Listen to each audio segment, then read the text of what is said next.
আমাদের মা মেয়েকে কত সুন্দর লাগছে মাশাআল্লাহ, তাই না? আর আমাদেরকে কে সাজিয়েছে আজকের ভিডিওতে সেটাই শেয়ার করব। সো আমরা চলে এলাম ইতি অ্যাঞ্জেলস মেকওভারে। আমি আর আমার ওয়াজিয়া বুড়ি আমরা দুজনেই অনেক বেশি এক্সাইটেড ছিলাম, কারণ আপু আমাদেরকে আজকে সাজাবে। সো আমি ভাবছিলাম আপু আজকে আমাকে কিভাবে সাজাবে, কারণ আমাকে দেখতে কেমন লাগবে। আপু নর্মালি আজকে আমাকে বলেছিল পাকিস্তানি ব্রাইডাল সিগনেচার লুক দিবে। সো ওয়াজিয়াও যেহেতু সাজু করতে পছন্দ করে, ওয়াজিয়া তো আমার কোল থেকে নামছিলই না, ওয়াজিয়াও সাজু করবে আজকে আমার সাথে।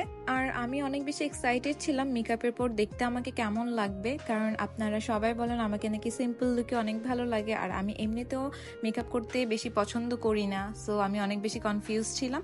দেখেন মেকআপের শুরুতেই ওয়াজিয়া আমার মেকআপ দেখে ভূত বলছিল, আর ইতি আপুকে বলছিল আন্টি তুমি আমার মাম্মাকে কেন ভূত সাজিয়ে দিয়েছো। আমি অলরেডি এই রিলসটা আপনাদের সাথে শেয়ার করেছি, আপনারা আবার দেখে নিন ওয়াজিয়া কি বলছিল তার মাম্মাকে। ভূত লাগছে? এই আমাকে ভূত লাগছে। না ভূত লাগছে না তো। সত্যি না, আমার এই বাচ্চা মেয়ে বলতে ফাইনাল লুকটা দেখো মামুনি। কেন পালিয়ে যাবা? তুমি ফাইনাল লুকটা দেখো, মাম্মাকে করি। মামাকে ভূত সাজিয়ে দিয়েছে, এখন কি করবো?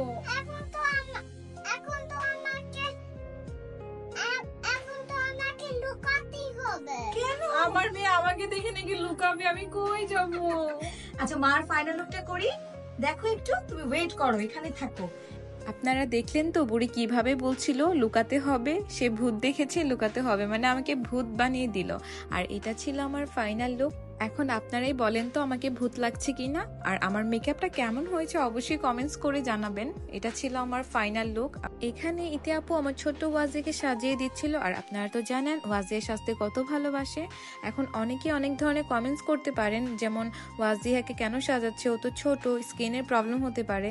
আসলে আমরা তো সবই জানি, আর এটাও জানি যে কতক্ষণ রাখতে হয় না হয়। ওয়াজিয়া যেহেতু ছোট, সো ও বায়না ধরছিল আমি যেহেতু এত মেকআপ করেছি, সো ও সাজতে চাচ্ছিল, দ্যাটস ওয়াই ওকে একটু হালকা মেকআপ করে দিচ্ছিলাম আমরা। আর ওর মেকআপটাও কিন্তু বেশিক্ষণ রাখা হয়নি, 5 থেকে 10 মিনিট। কিন্তু এইটুকুর জন্য কিন্তু আমার অনেক নেগেটিভ কমেন্টস দেখতে হয়। সো আপনারা প্লিজ এই বিষয়টা নেগেটিভ ভাবে দেখবেন না। ও অনেক এনজয় করছিল, আর আমার মনে হয় প্রত্যেকটা মেয়ে বেবি অনেক সাজতে ভালোবাসে, সাজতে পছন্দ করে। এটা ছিল আমার ফাইনাল লুক। ইতি আপু আমার মাথায় দুপাট্টা দিয়ে দিচ্ছিল, আমি আমার নিজেকে অনেকবার দেখছিলাম আয়নাতে। আর এটা ছিল ইতি আপুর হাতে করা পাকিস্তানি ব্রাইডাল সিগনেচার লুক। আমাকে কি কিউট লাগছে মাশাআল্লাহ, আমি নিজেকে বললাম না অনেকবার দেখেছি আয়নাতে, আর ভাবছিলাম কি সুন্দর লাগছে আমাকে। ইতি আপুর হাতে জাদু আছে বলা যায়। আমি এখানে খুব সুন্দর করে বসেছিলাম, মনে হচ্ছিল নতুন বউ। আমাকে কেমন লাগছে অবশ্যই কমেন্টস করে জানাবেন। আর ইতি আপুকে অনেক অনেক থ্যাংক ইউ আমাকে এত সুন্দর করে সাজিয়ে দেওয়ার জন্য।